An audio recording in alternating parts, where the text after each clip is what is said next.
usapan namin, lagi ko sinasabi rin sa kanya, "Bebe, hindi puwedeng no sa akin, yes sa'yo." Yes. 'Di ba? Minsan ang mga bata tricky 'yan, magpapaalam sa'yo, "No, so I think you can't go to ano because you have exams."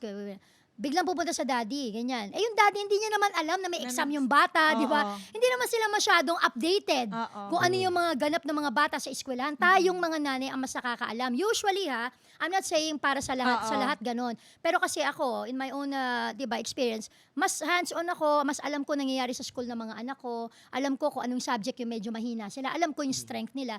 So kapag sinabi kong no, ibig sabihin may rason talaga ako do'n. Bakit Hindi Yes. dahil no? trip ko Oo. lang na Of mag-no, course, hindi dahil oo. sa ayaw ko lang siya payagan. Pero ang tendency minsan pupunta do'n sa tatay, 'di ba? Kasi alam nila, mas cool yung daddy ko kasi mas alam niya yung ano, mas alam nilang papayagan sila. So, may gano'n na kaming nangyari na dati na nag-yes si Christopher. So, siyempre, hindi naman ako magagalit do'n sa anak ko kasi hindi naman kasalanan niya kung umuo yung tatay niya, di ba? So, ang nangyari is kakausapin ko ngayon si Christopher. Mag-uusap kami ni Christopher na, "Bebe, dapat iisa ang desisyon natin. Oo. Kahit na hindi pa sa'yo lumalapit, dapat alam mo na basta nag-no ako, ibig sabihin may dahilan ako do'n. Tama. Hindi dahil trip ko lang yun, may dahilan ako nun." At so yun, simula nun, ganun na kami.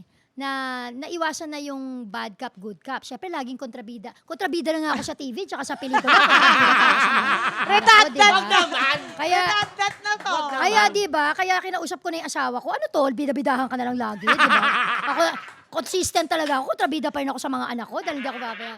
Pero siyempre, sabi ko nga, mixed of traditional and modern parenting. Kasi, ang dami na sa panahon ngayon na hindi na applicable nung ginawa sa atin ng mga magulang Of natin noon, course. di ba?